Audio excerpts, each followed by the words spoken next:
At this Hamilton community pool, Hilda Carruthers is something of a celebrity. It's not because she comes faithfully twice a week for her water aerobics class, or because she's a bit of a flirt. It's not even for her dramatic flair. It's because at 100, she's over twice the age of her instructor. That's it, there you go. But every bit as enthusiastic about exercise. When did you start exercising? I've never stopped. Straight legs. No, nice and tall.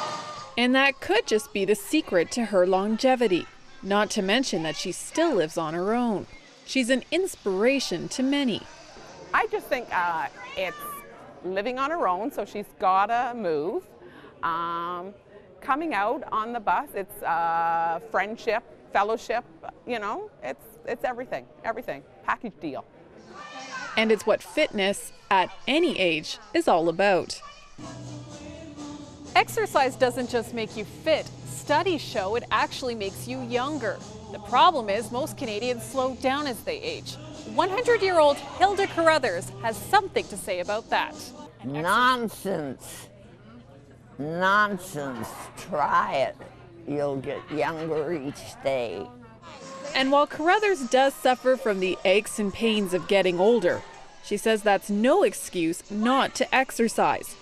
That's why she and a lot of seniors go to the pool for their workout. They give you the flexibility. You don't have your weight problem to deal with. It's just absolute movement, and you don't have that rigid bottom to jump on or anything. It's just fluid.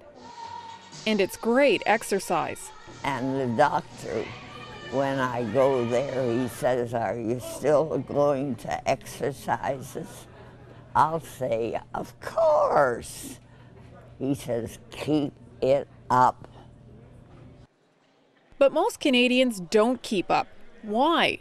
A recent study cites 3 barriers to an active lifestyle: physical limitations, lack of time, and lack of money. But an inactive lifestyle comes at a greater cost. So how did you get Dr. Lawrence Mudie's patients are the senior citizens at Shepherd Village, a retirement and nursing home community in Toronto. Shepherd Village is one of the few homes that offers a wellness center for seniors, a one-stop shop for all their medical needs, including optometrists, dietitians, and physiotherapists. The goal? To encourage a healthy lifestyle. I think fitness for the elderly is probably not a correct terminology, right? In other words, really what you're talking about is activation or keeping active.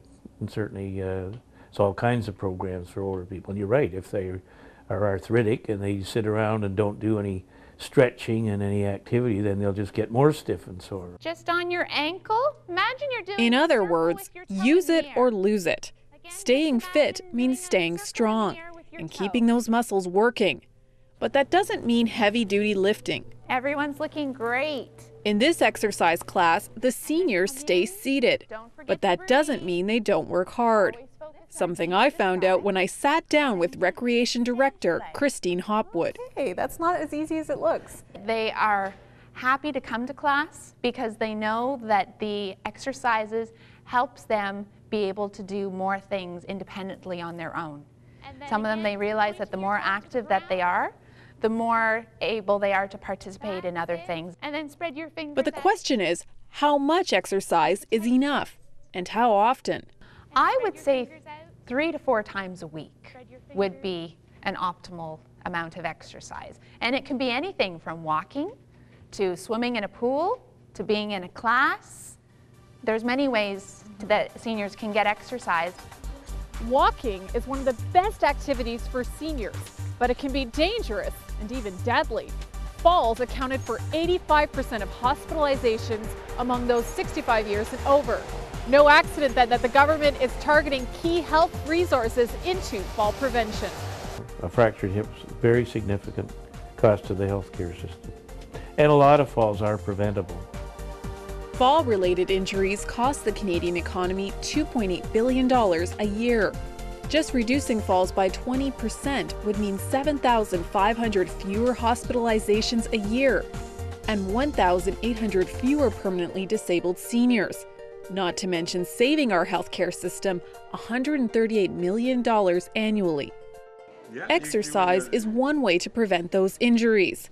Another, getting a walker or cane. Resident Fred Underhill doesn't dare do his rounds without his walker. At 95, he's still fiercely determined to exercise. Up until a recent stroke, he was pumping iron in the gym. Well, I used to do treadmill, then weights. I got myself up pretty high to around 130 pounds. That is weightlifting. And when I went in the gym, I went to work. I didn't stand around and talk. He still isn't a man of many words, but plenty of action, even after a major stroke. I walk one end of this place to the other 3 or 4 times. It gets my legs in shape. Right. You get your legs in shape, your heart's in shape. And walking doesn't just get your legs moving. It improves the regularity, like going for a walk or a constitutional after breakfast, right? Infinitely much less need for laxatives if you get people out of bed and move them a bit. Diet is another important factor in keeping things moving. And what you eat depends on how fit you will be. The saying, "you are what you eat," applies to seniors as well. And just because as we age our metabolism slows down, our need for nutrients stays the same. And that's why Shepherd Village takes a fresh approach to feeding their clients. We do the meal according to Canada food guide. So we have a balance between fruits, vegetable, because we are very conscious about our resident here. We have to feed them well. Chef Mario Lee and his staff prepare 1,500 meals a day, so it's a big task. But there are a few tricks to making sure those seniors eat well.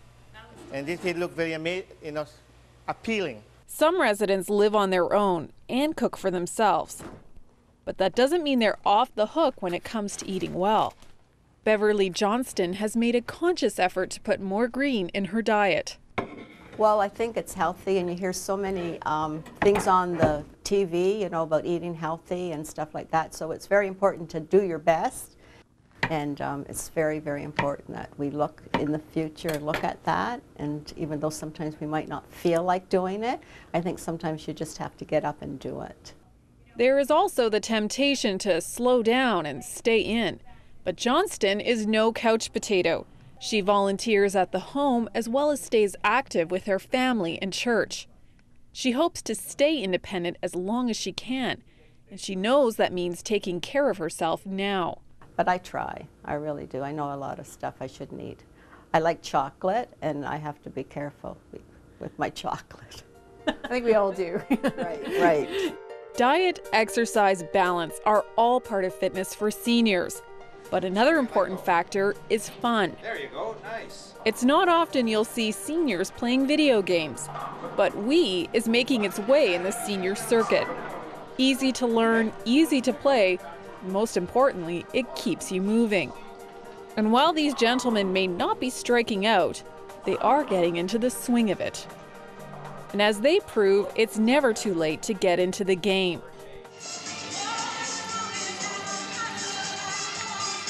Just ask Hilda Carruthers. And so what advice do you have for seniors? Just keep going.